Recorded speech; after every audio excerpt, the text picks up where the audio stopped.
Bab 12 Aku Punya Ayah. Rumah keluarga Qin. Lesi Qin baru saja tiba di rumah, tanpa menunggu dia mengganti sandalnya, Yuri Zhou mendatanginya dengan kesal dan bertanya, "Sampah itu ke perusahaan hari ini?" "Bu, aku capek, jangan ganggu aku lagi, oke?" Mohon Lesi Qin dengan wajah tak berdaya. Dia sudah babak belur dengan tugas mustahil yang diterima Jerry yang untuknya, dan kini sungguh tidak ingin mengkhawatirkan masalah lain lagi. "Keadaan sudah demikian, kamu masih seperti ini." Kecemasan memenuhi wajah Yuri Zhou. "Aku sudah dengar semuanya. Di rapat mingguan keluarga Qin, kakekmu minta kamu menikah dengan Jordi Wang atau pikirkan cara untuk mendapatkan kerja sama grup Yanchen. Kalau tidak kita akan dikeluarkan dari keluarga Qin, tapi sampah itu menyetujuinya untukmu. Dia sampah tak berotak, apakah kamu juga?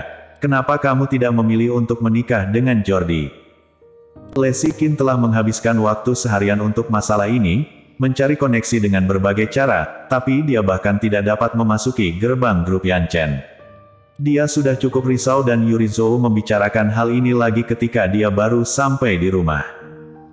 "Bu, kumohon, bolehkah jangan bahas ini lagi? Aku diintimidasi di perusahaan, pergi berunding kerja sama juga digertak, apakah sampai di rumah kamu juga ingin menyiksaku?" Kata Lesi Qiu dengan wajah merah, emosi yang tertekan membuatnya merasa akan ambruk. "Kesulitan yang putri kita alami sudah cukup banyak, tidak mudah telah pulang ke rumah, jangan ganggu dia." David Qin yang membaca koran di sofa telah menurunkan korannya sekarang dan berkata dengan wajah tak berdaya. Yuri Zhou langsung menyerbu ke hadapan David Qin dan marah-marah sambil berkacak pinggang, "David Qin, apa kamu tahu tugas apa yang dia terima? Kerja sama dengan grup Yanchen, ini sama sekali tugas yang tidak mungkin. Jika seperti ini, kita akan diusir keluarga Qin dalam 3 hari lagi. Aku pulang." Tepat saat ini, suara ceria terdengar, kemudian Yumi Qin memasuki ruangan dengan wajah bahagia. "Aku ada kabar baik untuk semuanya." Baru memasuki ruangan, dia menyadari suasana yang janggal, wajah marah ibu, wajah tak berdaya ayah, juga wajah putus asa Lesi Qin. "Ada apa ini?" Yumi Qin yang peka berjalan ke samping Lesi Qin lebih dulu, meraih tangannya dan bertanya, "Kakak, kamu tidak apa-apa?" Lesi Qin hanya menggeleng pelan, "Yumi, nanti tolong jemput Happy, aku ke kamar dulu." "Bisa ada kabar baik apa? Kakakmu menerima tugas untuk mendapatkan kerja sama dengan grup Yanchen, jika tidak berhasil, kita akan dikeluarkan dari keluarga Qin," ujar Yuri Zhou sambil melihat kepergian Lesi Qin. Emosinya jadi lebih stabil setelah dilampiaskan. "Kakak." Yumi Qin jadi gembira mendengar perkataan Yuri Zhou, dan segera mengejar Lesi Qin yang akan pergi, lalu katanya dengan senang, "Kakak, biar aku bereskan masalah kerja sama, apalagi sekarang aku juga salah satu karyawan grup Yanchen." Lesi Qin yang baru saja terlihat putus asa seketika matanya jadi berseri. Dia memegang pundak Yumi Qin dengan semangat, "Yumi, kamu benar-benar dipekerjakan oleh grup Yanchen."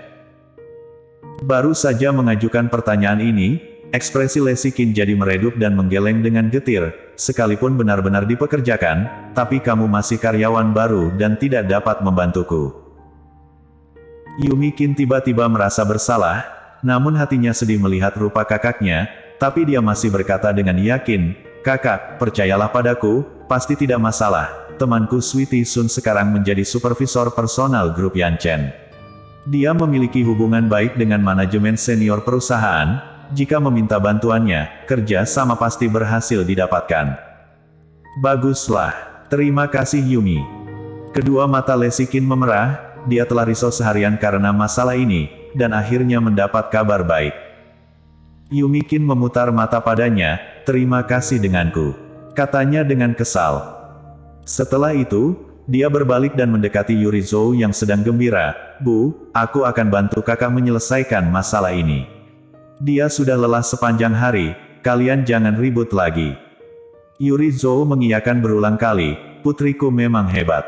Pertama, keluarga Su terkaya di Jiangsu mengirimkan lamaran, sekarang kamu bergabung di grup Yanchen.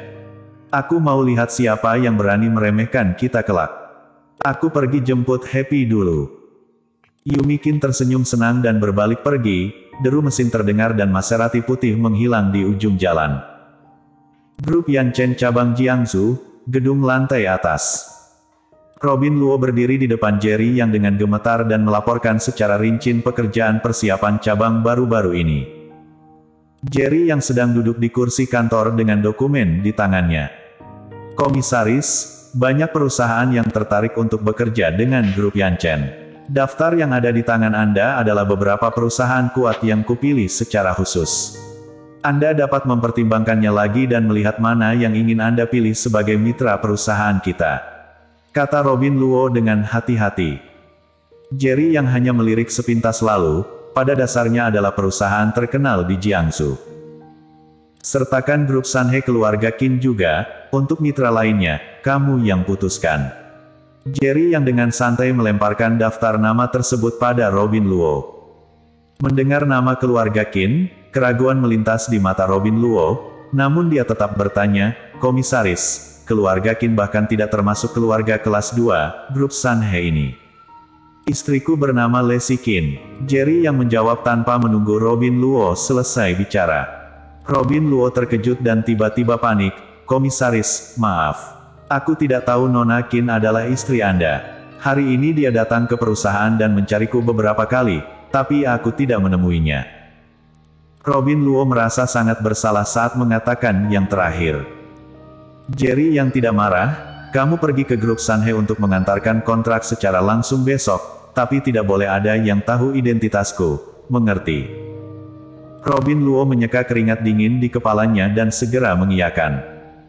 Jerry yang melihat jam di tangannya, taman kanak-kanak harusnya sudah bubar jam segini, kan? Katanya sambil beranjak pergi. Taman kanak-kanak langit biru. Maserati putih berhenti di pintu masuk taman kanak-kanak, lalu dua kaki ramping panjang muncul dan keluar dari mobil. Wanita cantik yang menarik banyak mata ini adalah Yumikin, dengan wajah tersenyum dan rambut panjang yang terbang tertiup angin. Dia tidak peduli dengan tatapan orang-orang dan berjalan masuk ke taman kanak-kanak. Sampai saat itu, para pria baru tahu ternyata wanita cantik ini telah menikah, hingga kekecewaan memenuhi wajah mereka.